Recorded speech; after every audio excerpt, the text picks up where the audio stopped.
Okay, Friday, 9th of February 2024, daily cap trade review for the ES in the NQ. Break even day, made some brand new mistakes. Again, paid with opportunity cost for that. Made some, again, had some hesitation, some second guessing. Regardless, let's go over what I had planned for the day and then what I ended up doing against my plan. So, starting off with the ES, basically we are at all-time highs, pushing to pretty much new all-time highs almost every day, it seems like. And there are not many levels, not as many anchors as such to play against. And so that's the lay of the land. Not that much context to go, like not many past levels or previous price history to go off of. But in any case, ES actually provided a really good anchor point or a level based on how it traded over the past 2 days. So Wednesday it broke out to new all-time highs. Nice strong breakout, left a few singles, straight trend, and on Thursday it just consolidated at the top end of Wednesday's breakout. It was an atrocious range here on Thursday, 10-point range almost the entire day, and just took off the previous all-time high or like the previous day's high by a single tick. So pretty much an inside day. Took out the previous day's high by a tick and ended up with a spike. But again, the spike really doesn't matter, but is there. So the plan on the ES was very simple. Since we have an inside day, we just see if it breaks out, and if it breaks out, we just monitor for continuation. If there is acceptance or lack of, and very simple but quite a formidable plan. ES kind of gave us a gift with some anchor points in no man's land, and to help it even further, we were slated to open on a gap up. So gap rules in play. Primary idea is to go, since we are already above the inside day, primary idea is to go long from anywhere at the top end of this previous day's highs for Wednesday and Thursday, which will also align with the gap fill reversal. Then there's the spike. There's this edge of this little 2-day balance. Many things align. We are opening on a gap up. Not much to do except going longs from here. And if you were to accept back inside, target the previous day's low and whatever. We never really got to it. No point. No need to discuss. Similar but slightly different sort of situation on the NQ. NQ also had a nice strong breakout on Wednesday, breaking out the previous all-time high. Very strong resistance that it has been having for the past 2 weeks. We just can't get out of this 17,700 sort of region to say, 17,800 sort of region to say. And this last Wednesday it just ripped higher and completely kept above this previous all-time high for most of the day on Wednesday. And on Thursday it again broke to new all-time highs, but it was a rather unconvicted choppy session where it breaks the previous day's high, but there's not that much conviction. It's just back and forth, back and forth, and back and forth. So not as clean as a context or an idea or an anchor level as it was on ES, but regardless, we were again opening on a gap up. We are opening at new all-time highs pretty much. So the plan again was very simple. Since we are opening on a gap up, gap will supply, and then prior day's high become an important region, and it's an important region regardless, because it is kind of like the breakout top, and you have this previous all-time high here somewhere. So many confluences here to, if you were to stay bull, if you were to stay long, it's pretty much ideal to stay above the stack of all of these highs: Wednesday high, the Thursday high, and the prior all-time high. And that was the basic idea. Again, longs from 7,900 to 880. 877 was the previous all-time high, and that was the plan. Sorry, eight. Basically, longs, if we accept, we go down. We only really went up, so no need to discuss that. Now coming to what happened to me during the day. So NQ opened in a very small gap, 10 points or so. Really doesn't matter for NQ, 10 points is nothing. So pretty much open at previous day's high. Same for the ES, pretty much opened at the previous day's high. Almost to the tick again. So opening at the top of the range or just out of range on the top side. So the scenario is still,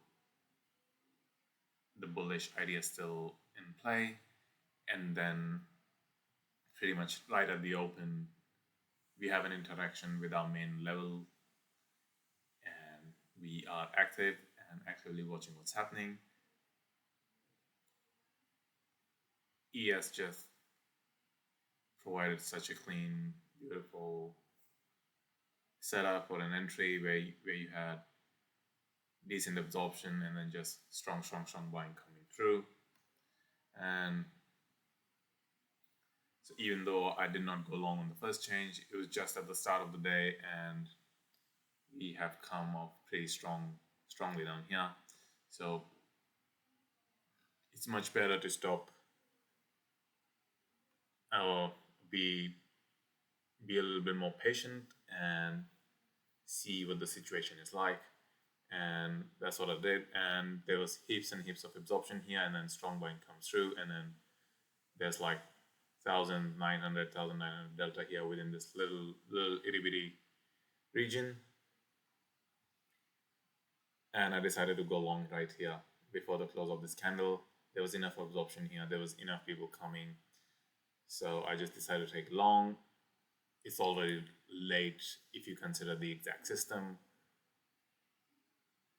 but there's some context that I needed to find, which I found, and I went long here, trading 6 points away from the low of the day. 20 minutes, 25 minutes into the day. And as I had such a beautiful entry, I was clicking on my journal, but instead of clicking on my journal, I click on the close button on my fucking order entry panel and ended up closing the trade for a 1 point gain by mistake. And that just completely derailed me for a little while, even though I tried to gather myself. It's a brand new mistake, something I didn't even think would happen, and it just ended up happening. Never even crossed my mind, but regardless, brand new mistake, something we need to realize, something we need to learn off of. And I made the necessary change the layout so that there's nothing close to the order entry panel, and then it's really hard to close things by mistake since you have to actually go there to press the button and not just do it by mistake while clicking on your journal. So pretty much had the best trade for the day and closed it for a 1 point gain on a stupid mistake. And then it just immediately pushed higher. We were 5 points higher than my entry. There's no way I could go long. And then we had this little pullback. I wanted a little deeper sort of pullback to get, again, a decent entry if I could have, because even at the bottom of this pullback, it's almost a 1.5, 2 points away from my original entry, and then it weighs on your head because you had such a nice entry that just really that mistake, and ends up costing you, and then it plays a mental game where I started a little bit of hesitation, and then should I go long again? Should I not go long? Should I wait for a deeper pullback? Should I not? And then even though there were plenty of confirmations, there was absorption at the lows, and then there was this stack of buying, this little stack of buying that was maintaining its hold.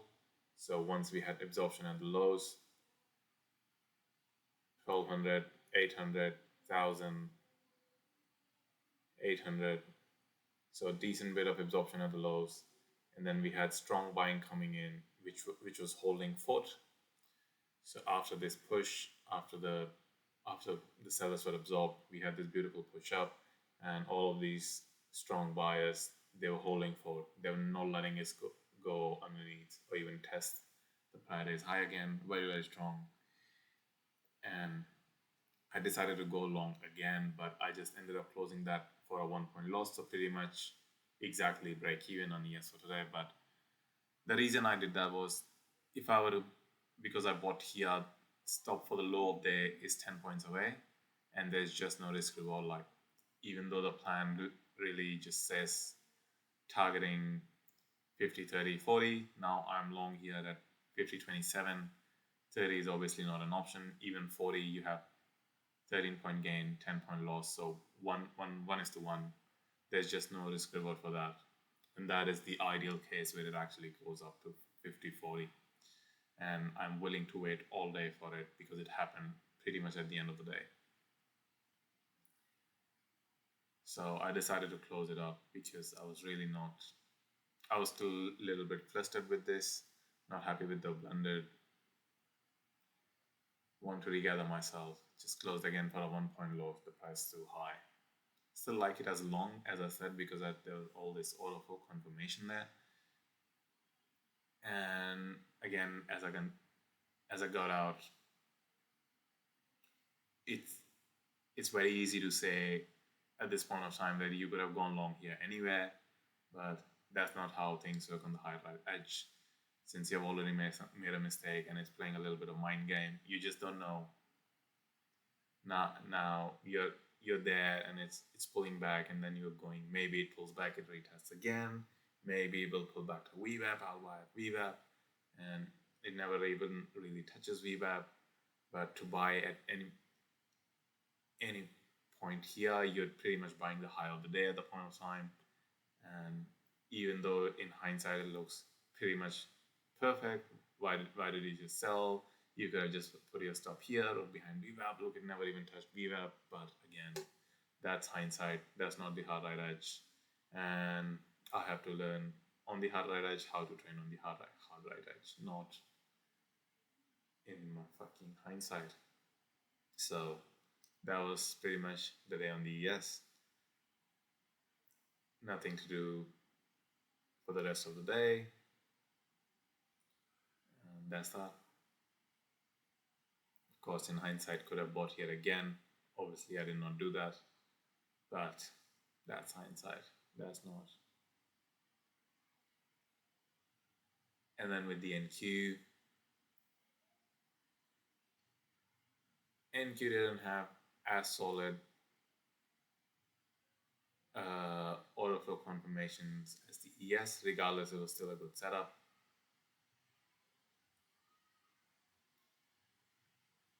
So same idea comes into my level. If I were to go off of my system, I've already consumed my two, which I did not take, but I've already consumed my 2 tries, and there's nothing for me to do anywhere here. But I could literally see it happening, and then even though the confirmations were not as good as ES, there was still enough juice here with what was presented. But I did not take it long here because I'm overthinking a little bit, and then an opportunity presented here which I hesitated on, and I passed and paid the price for it.